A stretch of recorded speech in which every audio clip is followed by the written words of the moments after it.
Okay then guys, here's the intro for this section on questions. There's 35 questions in this section on separating the variables when we're solving first order differential equations.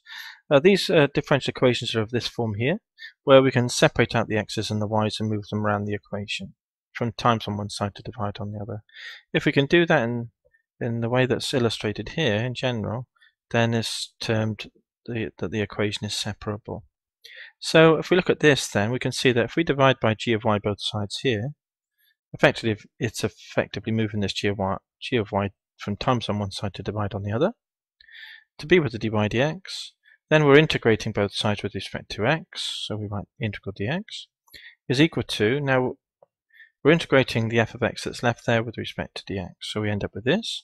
And in practice, this integral here is none other than this integral here, of course, 1 over gy integral dy, and that's equal to the right hand side integral fx dx.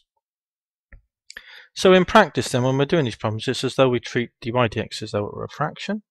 So basically you can see what happens to the fraction then if we treat it as such. The dx comes up to be with the f of x, to make these two with the integral, and the g of y moves down underneath the other side to be 1 over gy dy. So in practice that's what we do as in terms of a method. So let's have a quick look at a simple example here then. Now you can see the x and y's can be moved around and separated from one another in the way that we've described above. So let's just do that here, and I've already started the process. Let's move the y squared down from times to divide to be with the dy, that's the top of that fraction there. Move the x from times on one side to divide on the other, and move the dx from divide up to times. So here we've got two standard integrals, and throughout these problems, if we meet a tricky integral, what I'll do is I'll always refer to the table of standard integrals. I've written them all down here, so I'll probably skip through in the questions when there's an awkward integral. The other thing I would like to say in this section at the outset is when we do integral log or tan or something, here's tan, you get log modulus sec x, and 1 over x, well-known integral there, is equal to the log of modulus x. Now when we do them in practice, I won't be writing the modulus because I'll be assuming that the value of this logarithm is positive when we proceed through the solution. So that's why I've dropped the modulus as a basic simple rule. So bear that in mind then. It always goes without saying that any logarithm, when you look at this table, that refers to a moduli, like these integrals here, for example, then I'm always assuming that this value is positive when I've done the integration, that the x value I'm going to be using produces a positive value. So let's go back to our problem then and do this integration. Now this is a simple power of y, so we're integrating this with respect to y, aren't we?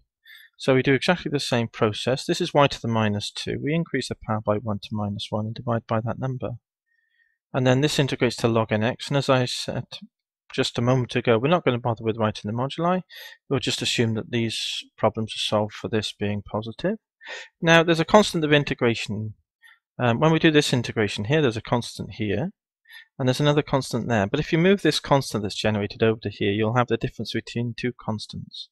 So you just the custom is to just write one constant at the end of the term. So let's tidy this up. So there's the integration then. Now we'll tidy it up. This is 1 over y with a minus. So we can write that like so. And this is ln x plus k. Now if we have an initial condition, which I'm going to do x equals 1, which I'll put in now. y1 equals, say, 2. Let's put that in, shall we? y1 equals 10. Let's do that.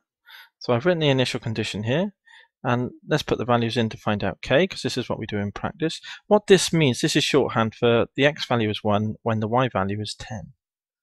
So if we're working this problem out here then, what we customarily write is we write at x equals 1, y equals 10, and we simply put them in the places, the respective values, to work out k. So here it would be minus 1 over 10, isn't it? Equals ln of the value 1 plus k. We know the log of 1 is 0, so that tells us then that the value of k equals minus 1/10. So there's the value of k. So we end up with this solution then, minus 1 over y is equal to ln x minus 1/10.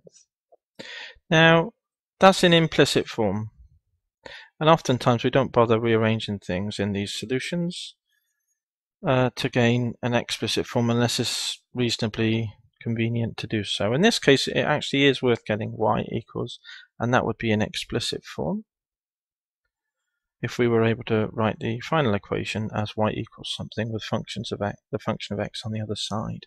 One last thing to say, this is called the particular solution when we solve it. Particular solution. That's what this is here.